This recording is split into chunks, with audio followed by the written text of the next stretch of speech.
Hi, I'm Rodi Srivastava, I'm Anuradha Nagraj. and this is The Migration Story. So, food is political, and food is also an excellent storytelling medium and preserving one's history. Any rider on the street right now, they are working on average anywhere between 11 to 13 hours, at a stretch. And it's not because they want to.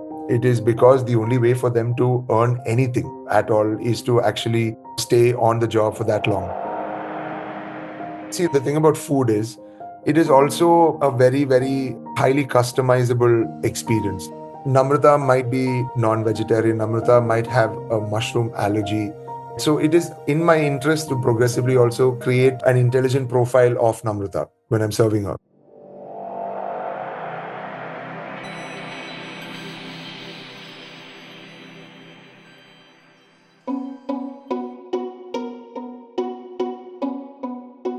Hello there, Thomas. Lovely to have you with us. And hello to everyone listening. Today, I am speaking with Thomas Fenn, who is a restaurant entrepreneur and the joint secretary at the NRAI, the National Restaurant Association of India, and partner at Mahabelly. So, Thomas, thank you so much for being here with us today. Thanks, Namrata. Very, very excited and happy to be here.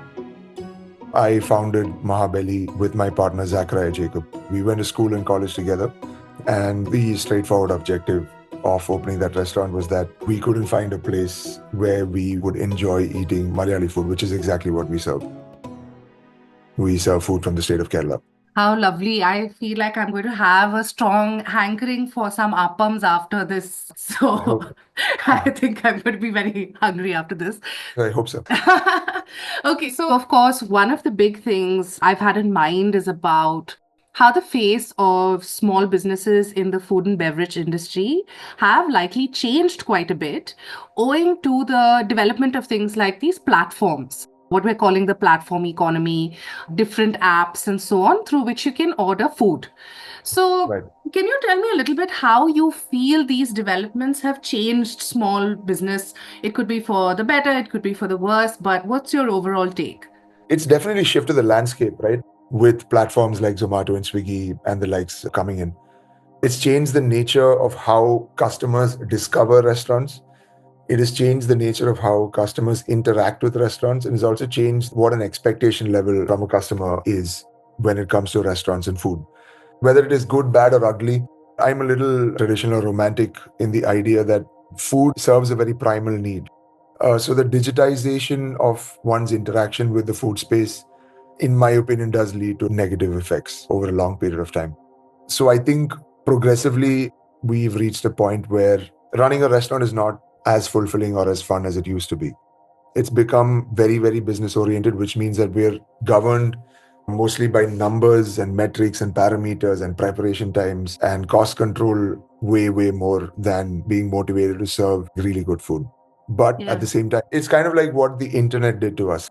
There was a life without the internet, and what it brought to us, like the 90s generation, if you may, was the possibility of information, learning more about things, the possibility to share more and more about food. So all of those things that held for the internet age holds true for the restaurant business also. It is actually easier to reach a large population, today as a brand. No, I'm sure. So, akin to you, I am also a 90s kid who grew up in the era of things like the Backstreet Boys and Britney Spears and that kind of stuff and cassette tapes. So, food back then, I suppose, was quite different as a business to how we conceive of it now. I remember when the internet just began, everyone was so happy to have access to things. So, can you tell me about how this cloud kitchen concept has arisen and what it means for small business? And is there some kind of conflict of interest you've seen between the cloud kitchen and the platform, for example? Right. Okay. So let's first define a cloud kitchen, right? A cloud kitchen is any food business that does not have a traditional front. So you don't sit down and eat at this restaurant. It primarily serves two vectors, which is delivery and takeaway, right? Now, the only way to discover or access a cloud kitchen is through either of two routes. One, if the brand or the restaurant or the cloud kitchen has its own application or a website where you can kind of place an order with them. And the second would be through a marketplace, which is what we call like an aggregator or a platform today. Right now, currently in the country, there are only two players, one called Zomato and one called Swiggy. In its essence, or at least when they started out, the concept of a cloud kitchen didn't really exist because there wasn't the demand for it. People were still consuming food from restaurants in a traditional level, about 90 to 100%. So for a restaurant also, it wasn't seen as a primary form of revenue. It was seen as an incremental form of revenue. That say, okay, I'm doing, say, 100 orders in my restaurant. Chalo, there'll be about 10 more that I'm doing by way of home delivery. What accelerated this balance from moving, say, going from a 90-10 split to even 100% split for a very short period of time and then 60-40 later on was the pandemic. So today, as it stands, it is a serious business in the sense that it's not something that restaurants can kind of say no to anymore because customer behavior has, at least in an urban context, it is not something that you can say no to. It is very rare for you to say, look, I will be a restaurant, but I will not deliver because the maths and the economics is not in your favor if you're not willing to do delivery as an option anymore. So if you're damned on some level because of the economics of running deliveries on these platforms, you're damned if you do and you're damned if you don't. Right? Exactly. So that links to another interesting question. And for some context, I just want to sort of harken back to this one part of a video explainer series that the Migration Story has done, which I host, called Analyst for Labor. And in that, we interviewed the International Federation for App-Based Transport Workers. And in that interview, there was a lot of stuff that came up about the worker side of this.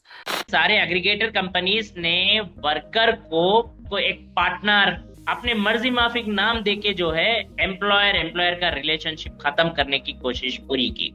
And again, I mean, I think some of this relates to the platform economy. So what is your take on that? Because I've read one or two of your articles online prior to this conversation, and I wanted to hear what you felt about what the platform economy does for the worker side as well. So any platform, in this case, Zomato, Swiggy, is a three-sided market, right? It is a three-sided market with the platform at the center, kind of really like, distributing traffic between these three markets. Number one, restaurants. So it's got restaurants on one side, it has customers on one side, and it has delivery riders, or in this case, workers, on the third side, right? The platform sits in the center of these three sides and kind of distributes traffic between the three. Let's speak about the first side that you were talking about, which is the delivery riders and how this kind of works for them. See, in the beginning, and this is true of all internet economies, it always begins with this idea of disruption, right? What are they disrupting? They are disrupting an existing state of doing things. So before, in a restaurant context, before if you were picking up the phone, ordering from a restaurant, and then the restaurant sends one of its employees who is a delivery rider to deliver the food, that is the state of play that they're trying to disrupt or to kind of break and change things, which ideally should benefit all these three sides. The restaurant should benefit, the customer should benefit, and the rider should benefit. So something similar happened in the mobility space, right?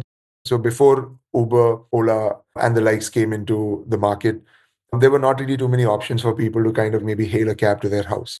And when you have multi-sided markets, you'll always have a cold start problem, which is that the platform only works when there is enough number of customers, enough number of riders, and enough number of restaurants on the platform. So in order to solve for this cold start problem of having a threshold amount of each of these players in it, it incentivizes each of these players to kind of enter the platform. So for a worker, it would mean that, you know what, I will pay you more than you are getting right now. To a restaurant, it would be, I will bring you more business than you are right now. To a customer, it will be, I will give you the product at a cheaper price than you are right now, just to kind of build up things. And once it reaches a certain threshold amount of players in this three-sided market, it ultimately does lead to increase in cost for all these three. Once that flywheel starts spinning, increasingly each of these three sides loses the opportunity to kind of really have leverage or influence the others. Now, in the case of the workers, when they start out, they were given a lot of incentives. They were actually earning a fair amount of money just for the act of moving goods from point A to point B. It also offered them the flexibility that a general gig economy does. You don't have to work 9 to 5. You get to choose your hours. It also becomes an excellent opportunity for a side gig. You might be working in a traditional job during traditional hours, and maybe if you had the inclination to, you would moonlight as a delivery rider in your off hours. Progressively, as the platform started getting bigger and more riders started getting in and more restaurants started getting in, this leverage started going away. And it led to the usual wage problems that happens with platform economies. One, workers have zero rights. Two, wages have been consistently going down. They have to work insane amount of hours to kind of make any meaningful wages out of the platform. Insurance is a given, like, in the sense that some platforms give vehicular or even health or whatever insurance as part of it. So what happens eventually, the platform also optimizes, right? It also starts exploiting the loopholes of the gig worker economy and the labor regulations that govern it. So the moment you are a gig worker, or if you're classified as a gig worker, companies don't have to adhere to minimum wage regulations. Companies don't have to comply with ESIPF regulations. Companies don't have to even enforce overtime wage. Like, standard amount of hours that you have to work in India is about 8 hours. Anything above 8 or 9 hours, I forget the exact number. I think it's Let's say- nine hours. Yeah. So let's Sorry take it to as cut you 9 off, yeah. hours. Yeah. So if it's 9 hours, technically, if an employee is working with you above 9 hours, you have to pay them overtime, right?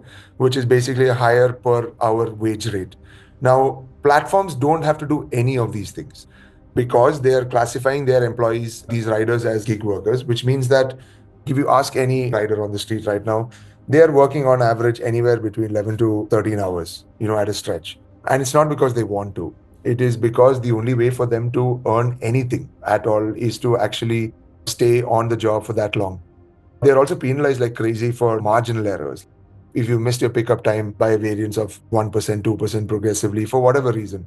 Sometimes we've heard stories where delivery riders were penalized for being late because they had an accident. I understand that these might be extreme scenarios, but the fact that they exist should be unacceptable. In a fair world, it's completely unacceptable that you would be penalized for the fact that you had an accident and therefore could not pick up an order or something to that extent. So we are actually in a worker state. We have reached a point where riders are basically urban slave labor. I don't think there's any other way to color it. It doesn't change the fact that they're getting paid to do something, doesn't change the fact that the conditions in which they have to do this is absolutely terrible.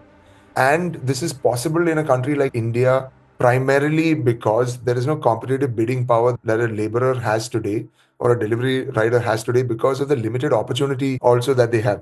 What are they going to do? This points to a larger problem of unemployment in the country.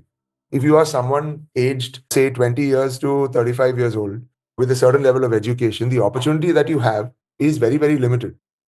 So the fact that the platform economy has exploded in our country doesn't really amaze me anymore because you're able to do it only because you're able to do it on the backs of what I call cheap labor or labor that is not compensated for the value that they're offering. Thank you so much for that. And I actually feel like our conversation links a lot back to that interview I had mentioned before, also, where we had spoken to IFAT in another episode where we talk about gig work. Freelancer worker वो अपनी मर्जी माफिक काम कर सकता है। तो मेरा सीधा सवाल है, अगर जब मर्जी माफिक काम कर सक रहा तो आप क्यों बोल रहे कि आप 8 घंटे के लिए ऑन राइट पे रह जाओ, आपको इंसेंटिव मिलेगा, काम करो। And this also reminded me of a recent incident because a couple of weeks ago, it was late and I had ordered some food, and it was really sad because clearly the delivery worker had basically gotten into an accident. And I actually asked the app, is this person okay? And they said, yes, of course. But you don't even know whether they actually are because, again, even if, say, I've used an app or some platform as a customer, essentially then your link between whoever that is delivering that, essentially, like, it creates also a lot of kind of social cleavages in a kind of way, from the way I look at it. Although clearly, like, there are benefits to it, as you said as well, because I was getting in food late in the night. So, and the other thing I wanted to mention is that it is very apparent that some of this terminology as to whether you are delivery partner versus a worker. This is something that I saw that actually a number of labor groups and unions have raised. Essentially, this terminology, the nomenclature, not using the term worker, can actually have pretty deleterious implications in terms of excluding people from their basic labor rights of every Indian. It's also excellent marketing, right? It's also excellent marketing. Like, on one hand, you can't call something else and just suddenly it becomes something else, right? You also have to follow through and treat them like delivery partners in that case. If they are partners in the wealth creation of this platform, that wealth has to trickle down to these riders also. Calling them partners is a fairly beautiful way of kind of shirking responsibility of some sort, saying, look, we care about them enough to kind of call them partners, right? How is that actually translating into their lives? Or how is it actually, do they have an upskilling path? Are they always going to be, and look, the platform economy also assumes correctly, and that's also because of a lack of incentive, is that it is always going to be a transient workforce, right? Nobody wants to be a delivery rider. It's not an aspirational job. So it also comes from a perspective of they're going to quit anyways. So there's nothing that we can do to kind of keep them in the loop. So we'll just drive this down to a zero-sum game where their loss is our gain. Yeah. It's very, very tricky when you look at it from that perspective. This actually reminded me, I was thinking about where have I seen this in places like science fiction and stuff. And I remember in Star Trek, there was, I mean, you can basically just will food into being, right? You can kind of beam it together and it's there in a flash. And I feel like sometimes that's the kind of economy we're in. And as you said, there are some benefits to it. And even people like myself sort of avail of it and are complicit, if you want to say, in that larger system in different ways. But then the larger question is, how do you regulate to make it better? So that leads to my next question. If you are looking at this as a small business and the question of regulation, what type of regulation would you think is necessary to make this a more competitive market for small businesses to survive? All economic theory begins with this idea of free market, right? We assume this. It is a lie, but we assume that there is a free market, right? We're saying, okay, this is how things are supposed to work. And how can we optimize towards getting the market towards this place where there's a free movement of goods, free movement of labor, so that, so technically, in the example of a delivery rider, if platform A is not treating them well, can they actually go to platform B, or is there multiple number of platforms that they can go to which will treat them better, right? The problem with the general construct of capitalism is that it always drives a market towards consolidation. So in 2015, when we started operating, there was Zomato, there was Swiggy, there was Food Panda, there was Uber Eats. There were multiple number of food platforms at that point. Today, as it stands, there are only two. There's only Zomato and Swiggy. So as a delivery rider, your options are now only two, which means that if these two platforms mirror each other in their policies, you have an illusion of choice. You don't have an effective choice.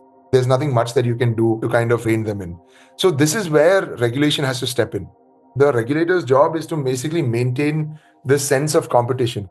Can we build an economy or an economic system where there can be a third platform we can freely enter the market?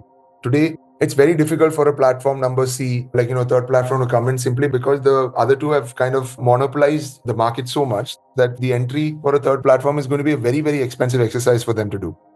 So effectively, you have a scenario where you have a duopoly. And whenever there is monopolies or duopolies for that matter, it always leads to limited choice for a customer. It always leads to limited choice for a delivery worker also to kind of access different platforms.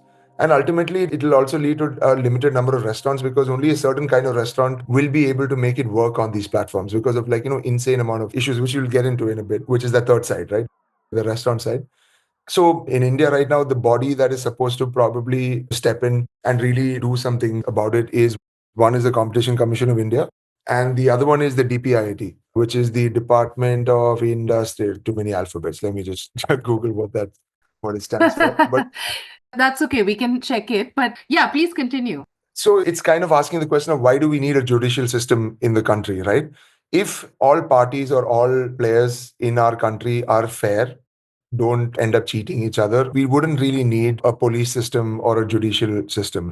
So the regulators need is exactly this, that when platforms or when certain players in the market don't play fair, you need regulators to come and say, hey, this is not how it's supposed to work. And we have to kind of step in to make the market fair. Yeah. I just wanted to say it's the Department for Promotion of Industry and Internal Trade, where I looked it up. Well, yes. There you go. So in a restaurant context, and I'm talking about the business side, obviously what would apply to a laborer or a delivery rider would also be the labor law of the country, right? But just for restaurants, these are the two that kind of really regulate how goods and services move in the country. Imagine you're an Amazon. Okay. Imagine you're an Amazon, and in Amazon, there are only, say, three goods. You sell bottles of water, you sell clothes, and you sell, pick anything. You sell mobile phones. All right. Now, if Amazon has to be a fair, neutral marketplace, all it should be doing is facilitating transactions for different merchants who sell water bottles, clothes, and mobile phones. The moment Amazon decides to say, you know what, I am going to manufacture water bottles, I'm going to manufacture clothes, and I'm going to manufacture mobile phones and sell them on the market, it automatically puts Amazon in a much, much, much better position against these merchants. And that principle holds true for any market. The food industry is not any different from this. And it puts itself in an advantage on many levels. One, it is sitting on a huge amount of customer data. Amazon knows how many people from what area are ordering water bottles at any point of time. It also knows the kind of sizes that people prefer. It also knows very, very granular and finite and specific information about customer behavior, which takes years and years and years for individual merchants to kind of, create for themselves. So one, it's at an unfair position in terms of how it can reach these customers. And number two, it is also in an unfair position of access to these customers in the first place. So today, as a restaurant on Zomato Swiggy, I have no information on who you are as Namrata. So if you order from my restaurant, you order like maybe 100 times from my restaurant, you just pop up as an order ID number. So even if I'm able to give you a product at a lower price or a cheaper price, I can fulfill your order better if you were to place that order directly with me. I cannot reach you simply because I don't know who you are. That's Right. very interesting. So even if it's a repeat customer who has ordered from you 100 times before. And see, the thing about food is, it is also a very, very highly customizable experience. Namrata might be non-vegetarian. Namrata might have a mushroom allergy. So it is in my interest to progressively also create an intelligent profile of Namrata when I'm serving her. So that when she orders for the fourth or fifth time, I don't need to be checking on her to say, if I knew already that, hey, this is a customer who's ordered from me multiple times, there might be something I can also do to enrich that experience. When I have a new, I don't know, like a new prawn dish, I know historically Namrata has ordered a lot of prawns from me. If I have a new prawn dish, I can just send like a freebie along with it. And that's what good service is. In the business of hospitality, you are a good player, or you are a good restaurant, or you're a restaurant that your customer remembers if you are able to go beyond the call of duty, right? And these are the small little things that really take you further in that experience. Of So course. customer data is important for a restaurant, not just from offering good service. It is also important from a grievance redressal perspective. So if you now, let's flip it. Let's say that Namrata did not have a good experience. Today, if you give me a 1-star review, I can see your name over there, but I cannot really map it on a real basis. Like, there are multiple steps up to which I can kind of map it to say that, okay, this was the order, this is what happened. But I can't really reach out to you to say, hey, look, I'm sorry. I'd like to make this better. I'd like to make this good. Why don't you come? Like, if you're a delivery customer, maybe I'll say, you know what? Why don't you come out to my restaurant? I'd like to kind of make good on what happened last time. So the only method that we have to kind of really redress grievance today is to offer a refund, which is like a dumb way to do it, because it kind of also mismatches incentive, right? If you have a rogue customer who knows he or she is going to get a refund for every poorly rated order, you also create a universe where you could have people just kind of saying they had a bad experience just because they could be compensated for it. You get what I'm Of saying? course. Yeah, that's very believable as well. It leads to bad behavior. I'm not saying all of yeah. it is bad behavior, but it incentivizes bad behavior. Of course. Like, if you use an example of a delivery rider also, in this quick commerce world where everything has to be delivered within 15 minutes, right? You are actually incentivizing a delivery rider to just maybe flout traffic norms, jump a few signals, overspeed, drive the bike in the wrong direction, just so that he can kind of hit that 15-minute marker. Of course, and it could be detriment of his safety as well, his or her His safety. safety, the safety of people around him. Precisely. It's also, if you take a sustainability angle, it's also an insane amount of petrol that you're burning just for the sake of this, right?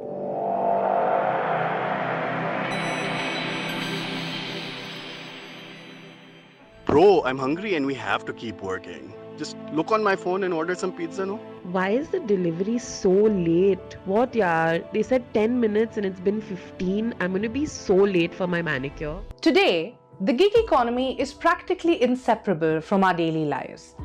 Whether you ran out of tomatoes for dinner and decide on a 10-minute grocery run, or you whip out your phone to send a book back to your forgetful cousin. But where did it all begin? Hello and welcome to L is for Labor, your source of information for all things labor.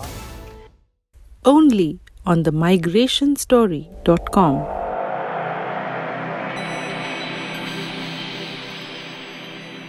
If we were to zoom out, So you mentioned disruption before.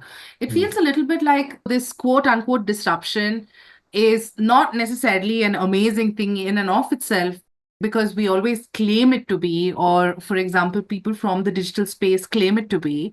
But I think underlying that is still like the question of what is good innovation or what is innovation that is actually good. For example, the business, the small business to grow, and even the larger market. Like, for example, it could be customers, and then, of course, it could be workers on the other side as well who are going to be employed within that economy.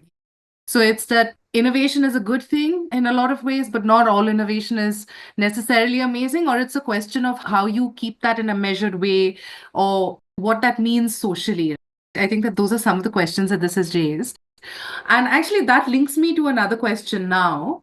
One is actually in terms of environment.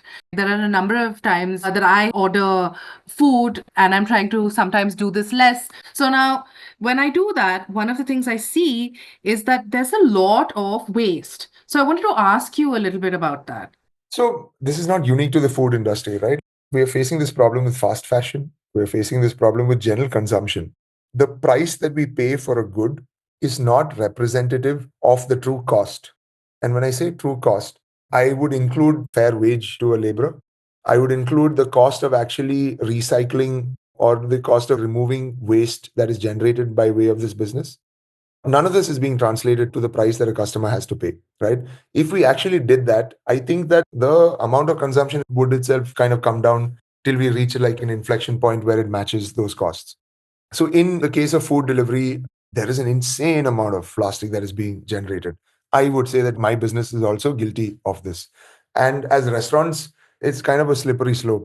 On one hand, we're saying, oh, we must be sustainable, we must be eco-friendly, we must be doing all of this. On the other hand, we also propagate this problem because we receive revenue for it, or it's the only way that we can do business on some level. So innovation has to happen on the packaging space also. I know that there is a large part of the restaurant industry that is willing to adopt, but we cannot create it ourselves. We need companies that are also coming forward that kind of innovates on the packaging side of things to support maybe a sustainable way of having food delivered to your house. Sometimes there are also cuisine-based challenges. Now, Indian food is actually very difficult to deliver in a non-plastic scenario because the only available option that we have today is probably paper containers. Now, paper containers over, like an excellent example would actually be straws. Plastic straws actually have functional advantages over paper straws. Plastic straws can stay in your drink for hours and still not disintegrate. Plastic straws are easy to transport because they hold their shape over a long period of time, even in transit. And plastic straws are also way cheaper.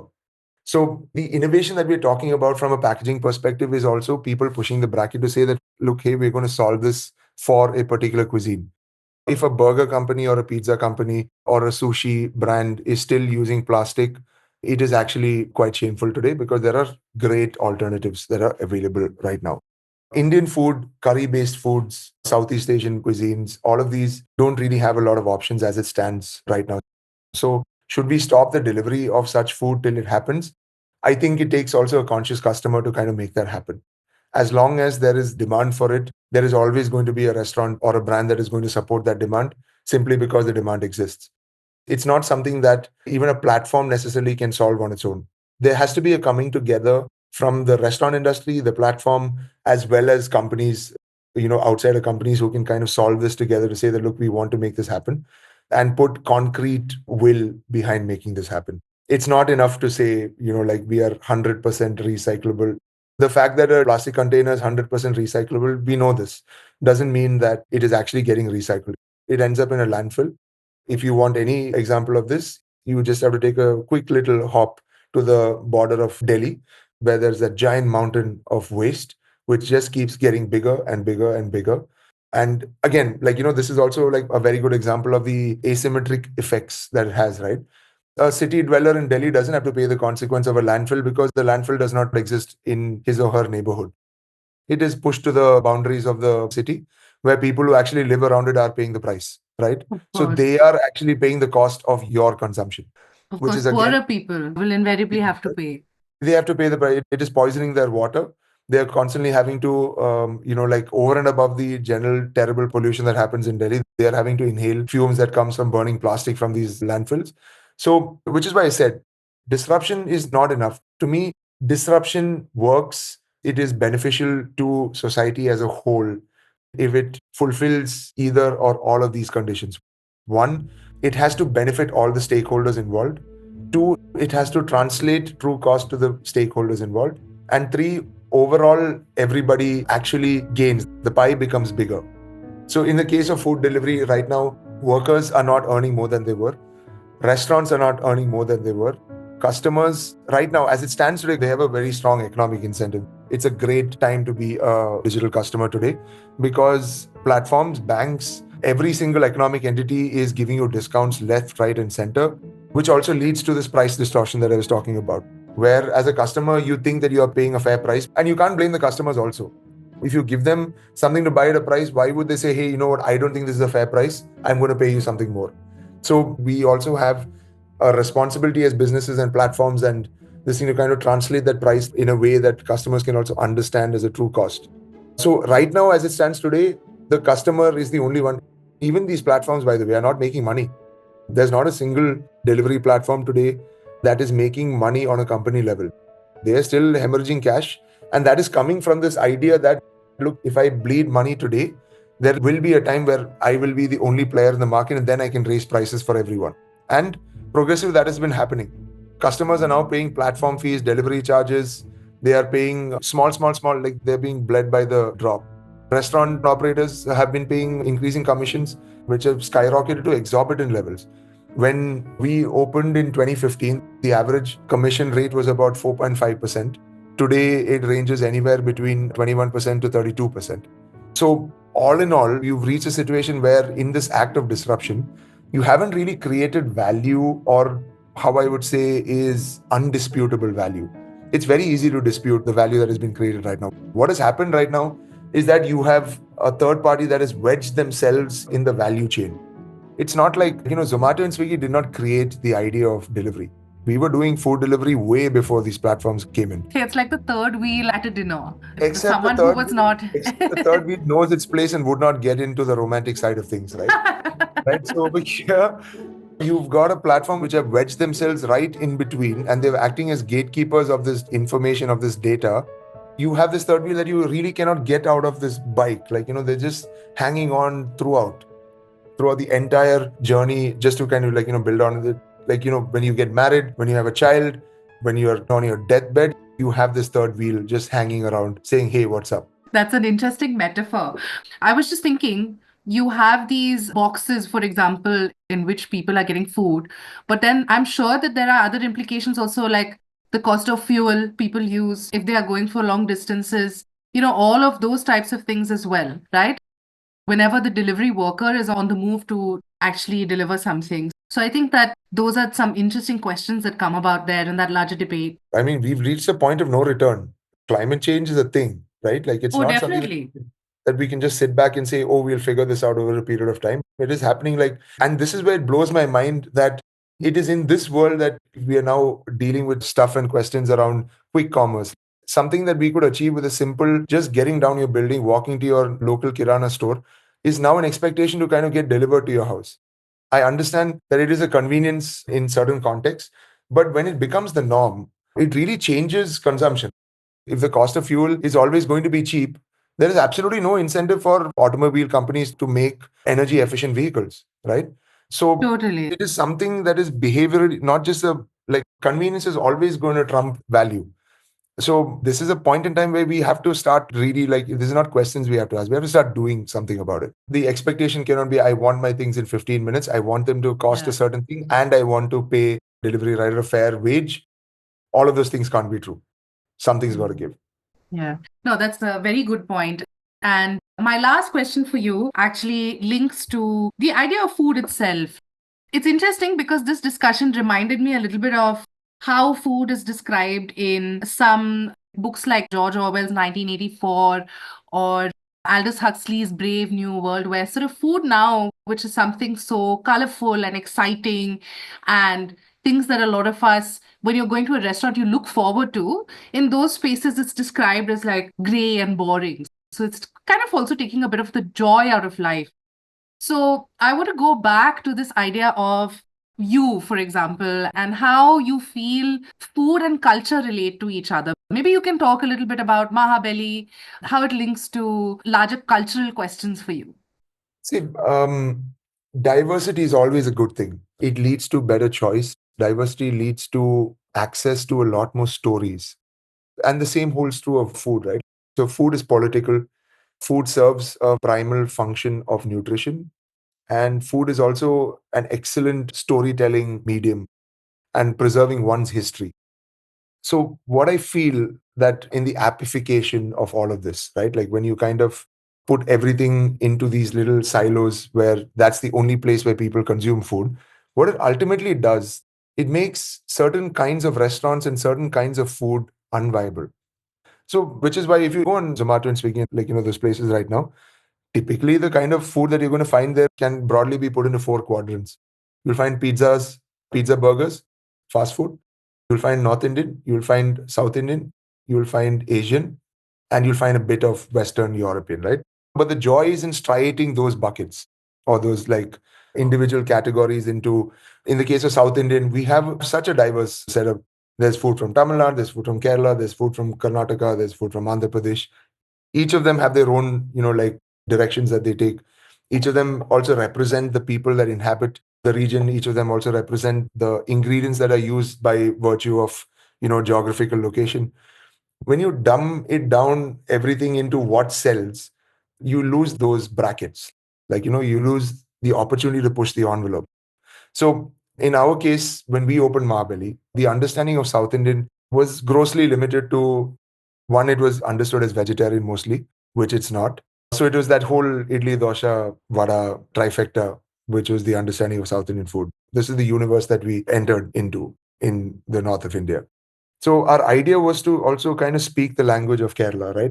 We could not understand as to why there were not more Malayali restaurants in the city because it had all the attributes of why a restaurant that served it would be successful, which is number one, it is inherently tasty. Number two, it is diverse in itself. There is vegetarian, and even in the non-vegetarian side of things, there is seafood, there is meat, there is mutton, there's chicken. Like even in the seafood category, there's so many different kinds of fish that Kerala consumes on a seasonal basis. And number three, it's very colorful in itself. Like, if I had to say a digital, like in Instagram world, Malayali food is actually very colorful. It makes for a very pretty picture. So the reason why we kind of did it was to also tell, or at least try to tell the story of the state, not as opposed to other states, but also saying that, look, hey, there's a lot of action going on here, like from a food perspective. We don't have to limit ourselves to just an appam and stew or a parota and chicken curry or just a biryani. There are so many other things that Kerala also eats that, we felt that people had no idea about. So an example of what happens when you cater to the lowest common denominator is that all South Indian restaurants will have the same menu. It'll have the hero dishes of Tamil Nadu. It'll have the popular dishes of Karnataka. So if you went from one South Indian restaurant to another South Indian restaurant, the dishes are the same, the categories are the same. It's just a question of who does a better job of cooking it. We wanted to kind of invert that pyramid a little bit by saying, you know what, we are going to do only the food of Kerala, which means that we get to also go a little deeper into what the state eats and kind of represent it a little more. And also, it was coming from a place of we were missing Malayali food.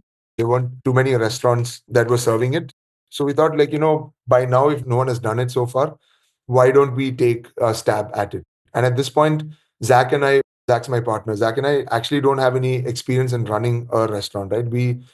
The dream was not to open a restaurant, right? The dream was to open a restaurant that served Malayali food. So what actually now, while this was the problem statement, interestingly, and we did not see this coming, what actually put us on the culinary map of Delhi was when we first served the Sadhya for Onam.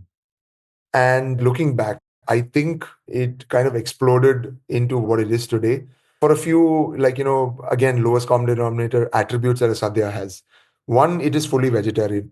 Two, it is probably the closest to a tasting menu that you can kind of think of, in an Indian context.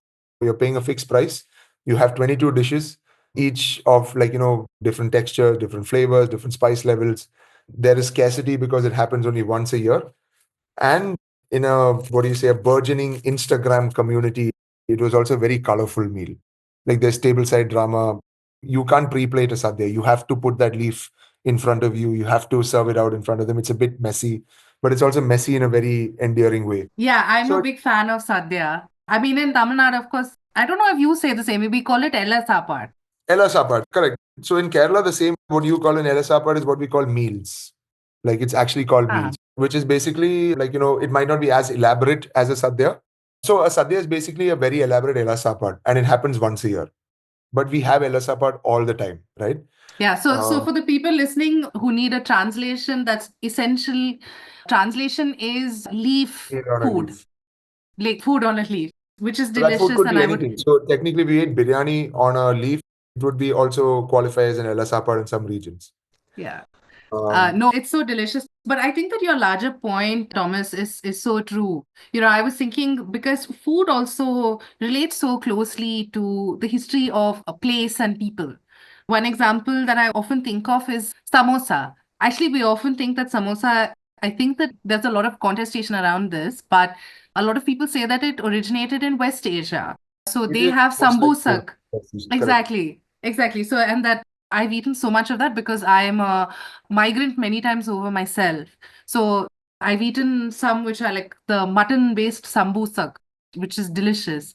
And then, of course, I'm a fan of different types of samosa across South Asia. And the more you learn of stories and history, the more interesting it is actually. So And it's so much I fun, do, right? Like, which is yeah, why exactly. I feel like authenticity is only useful to a point. Yeah, exactly. Because what is authentic is strictly a function of what time frame are you looking at. Okay, maybe That's true. the last 50 Yeah. years, perhaps samosas are authentic to India, right? But if we kind of zoom out and say, okay, in the last 100 years, samosas are probably originated in West Asia. If we go even 100 years further, and what is a common thread to all of this is that it was eaten by people who moved around a lot, or it traveled through some extent. Tomatoes are not unique. Sorry, tomatoes are not. Essentially, they're not homegrown from here. They didn't Yeah, they're begin not from here. They homegrown from also India, came. right? They traveled Exactly. from other parts and they came over here. The potato is not. So even when we run the restaurant, we often face this question of, like, oh, you guys are not authentically Malayali sometimes. Like you are cutting corners. But look, at the end of the day, what we are also trying to do is to kind of bring more people and kind of make this also accessible to palates which might not be used to it, right? So we also kind of straddle this meeting point where am I authentic enough for a Malayali? And am I accessible enough for a non-Malayali? Like you also don't want to be so intimidating to someone who does not know the food that they would not try you in the first place. For me, then the vision statement is lost. I think being located outside of Kerala, we also have a responsibility to local folks to kind of also explain to them on why, or also kind of make it palatable on some level so that they're also feeling a little excited about what this food is all about. That's the job. Yeah, totally. And I love this idea because I think that it's natural and it's a good thing that food evolves also. Favorite example is Chinese food, by the way. What Yeah, we Chinese think food. Chinese food in Yeah. India is nothing like what Chinese food would consider Chinese food. And that's fine. Exactly. That's totally fine because I think the outcome at the end of that journey is absolutely delicious. I would not trade, like a chili chicken on a good day for anything else. Exactly. Or Indian food. I was actually thinking of Indians migrating to South Africa, for example, and how food has evolved there. I've never been, and I've always seen like some pretty delicious stuff too. So, on that note, I just also want to wind up the conversation and say thank you. But before that, is there anything you feel we didn't touch upon that you want to add? Yes, it is it is an appeal to everyone to get out and eat out more. There's a lot of fun things going out in the restaurant industry out there. And all it requires is a little bit of time. Find those places that have existed which make your city unique. I feel that this constant drive to get things delivered home actually kills the flavor of a city progressively, and it makes it very one-dimensional. So we want to occupy a universe where Delhi has something unique to offer from a food perspective. Bombay has something unique, and that will only happen when the people of that city actually demand more of it. Not doing that will really wipe out irreversibly a lot of really, really good eating joints.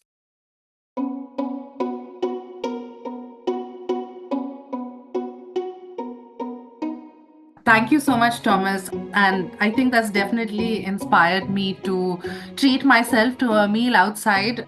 We mentioned appams and dosas and sapad or sadhya. So you've left me I'm feeling quite hungry now. But thank you so much for this lovely conversation and all the best. A lot of fun. Thanks for having me, Namrata. All right. Check out our website www.themigrationstory.com for more content. You can subscribe to our podcast on YouTube and Spotify. The audio editing and sound design is by Akshay Ramuhalli. Stay tuned for more stories on migration. Hi, I'm Rodi Srivastava, I'm Anuradha Nagraj. and this is The Migration Story.